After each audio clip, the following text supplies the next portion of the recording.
guys, thanks everyone start there. I think Juliet's making it for the first question for this podcast. Yes, Jurgen, I was just wondering what your thoughts are and any messages that you have for the Hillsborough families following yesterday's verdict. The most important thing is, and we are again at a point where it's so important to find the right words, and then you realize again that, that I'm not native, but what I can say is that our thoughts and our love is with the families. That's and that we are there for them, because I can imagine it's a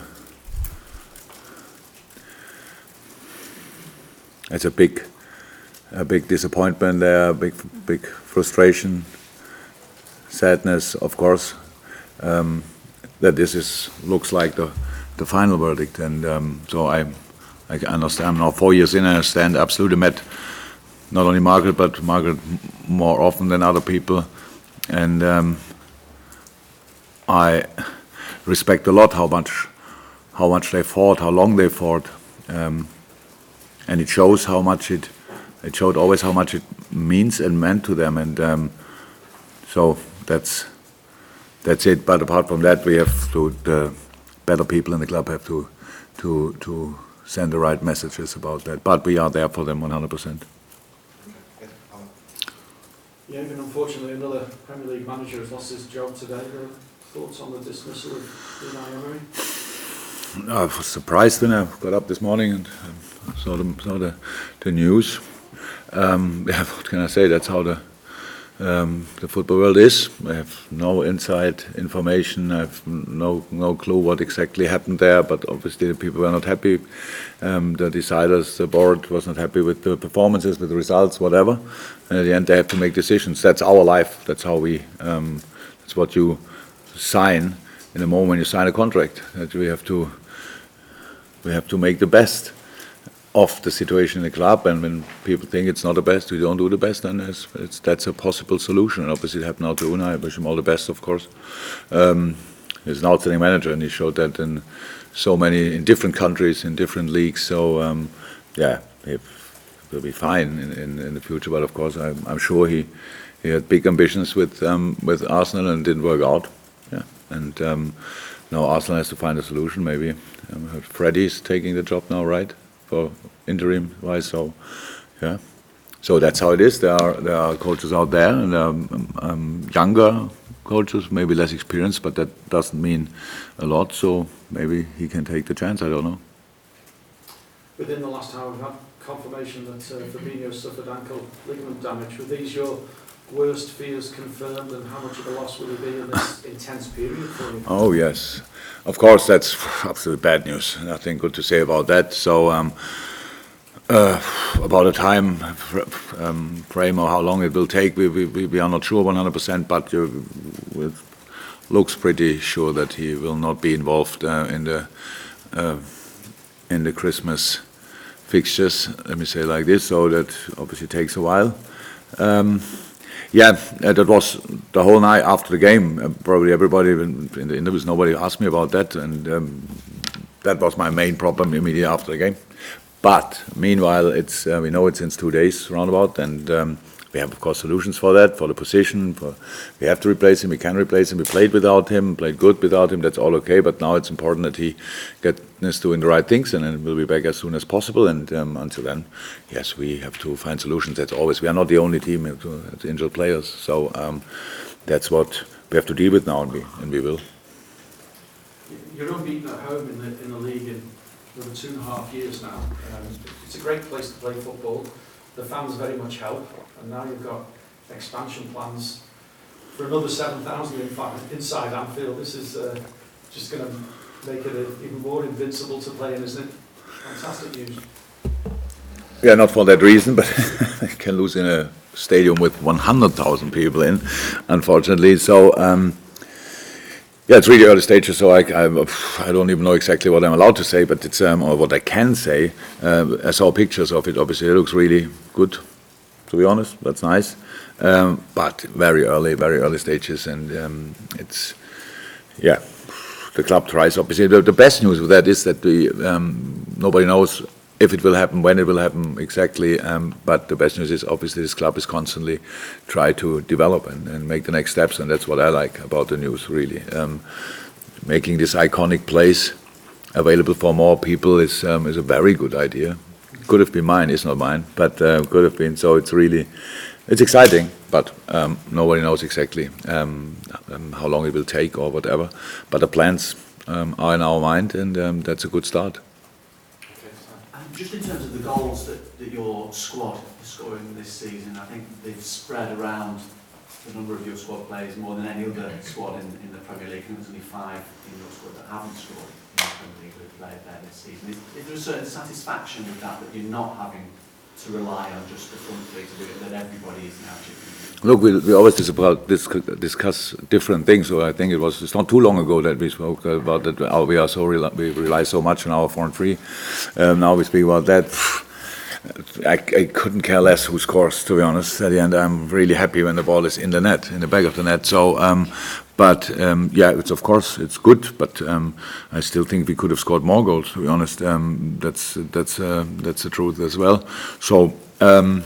Yeah, makes us a bit more unpredictable for sure, but it's nothing I really think about. It's what I think about in the moment, and maybe again we come to that point. We play Brighton with a very, very exciting development, to be honest, when you see them playing now, how they play, the way they play, the possession they have. I think they're 7th or so per possession in the league.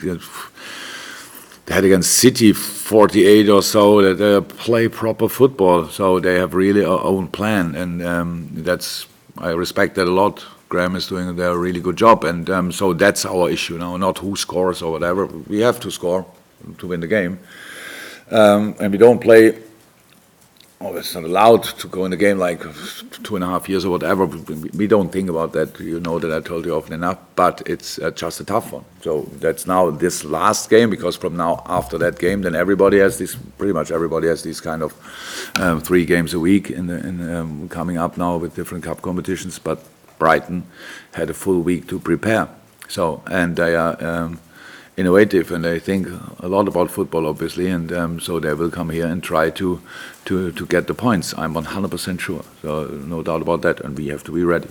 3 days after our game, a very intense game against Napoli, so that's the things I think about, nothing else. Sorry. Just in terms of the Brighton match then, the players that you've got available, we knew that Fabinho out and was suspended anyway, how are the rest of them looking? After the game, from the guys who were involved in the squad, all good. Nothing else apart from Fabinho. Now be okay? Yeah, now be okay. Julia, are you happy with the one? Yeah, you're with Michael. Yes. Yeah, again, it is a savage blow losing Fabinho, and we know that, there's no getting away from it, but you had decent players playing in that position before he arrived, and it does give an opportunity to somebody, and Liverpool will find a solution, and it's just a case of trying to maintain those levels, but it is an opportunity for somebody, isn't it? Yes, always. That's how it is. And of course, in the preparation for the Napoli game, for example, we watched, of course, the Napoli game from last year a little bit, not too much, but a little bit, and then that was Hendo played the position. Gini played the position already. Adam Lallana played the position. We can change system.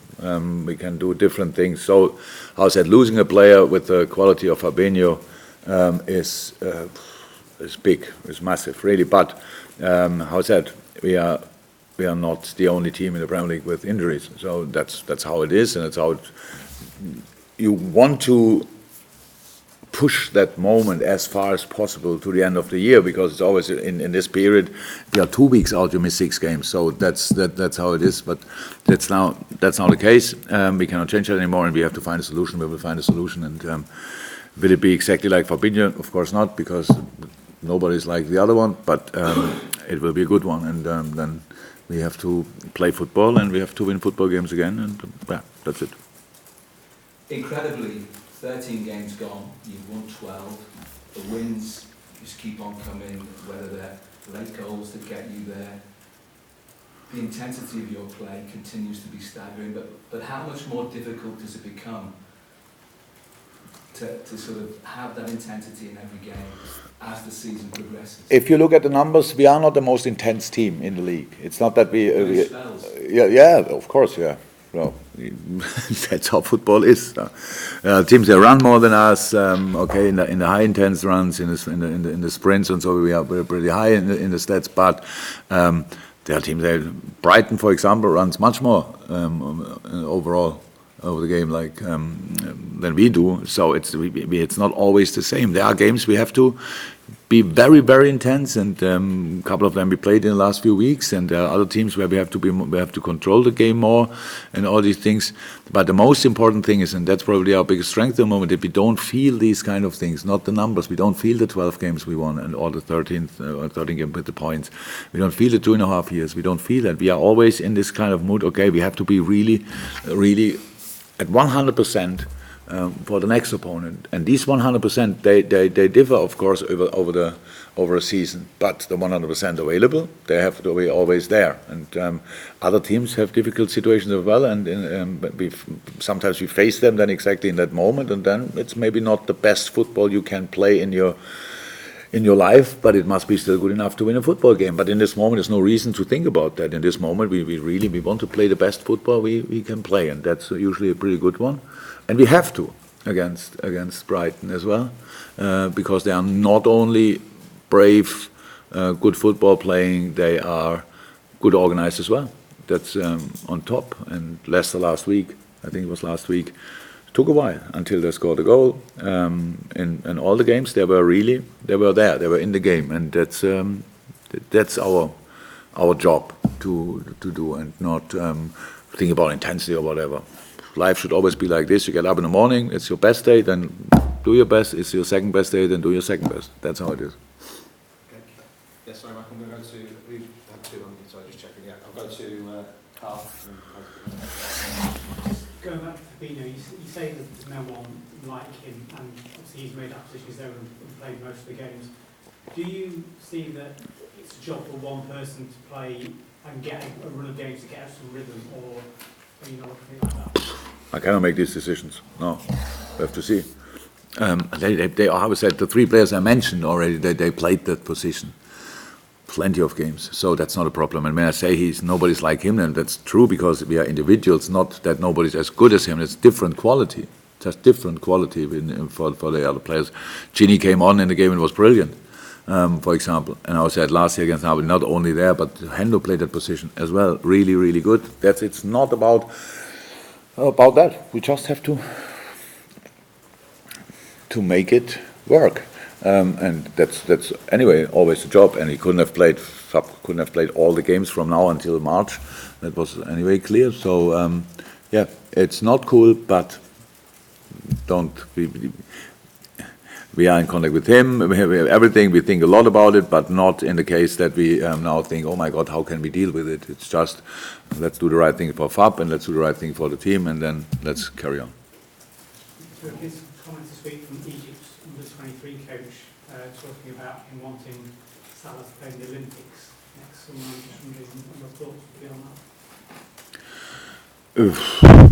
No, I'm not prepared for that answer yet, to be honest. I know I should have asked Mo probably what's exactly the case, but we didn't speak yet. Too many things happened since I heard first about it. When I leave the press conference, the first thing I do, I ask Mo what's exactly the case. And then maybe next press conference we can speak about it.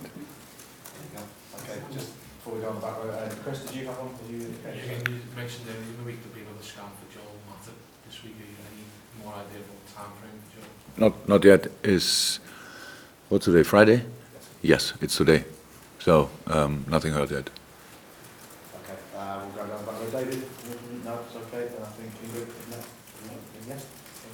Going back to Emery and Pochettino as well, two great managers that have lost their job. For being a manager in the Premier League must be one of the most exposed jobs in the world. Yes, it's a privilege, but it also comes with massive pressure and responsibility. And mental health is something we hear about among players, but maybe we don't hear so much about it when it comes to the managers. It's a very big subject, but what can you say about the mental aspect of being a manager in the Premier League. Wow. Phew.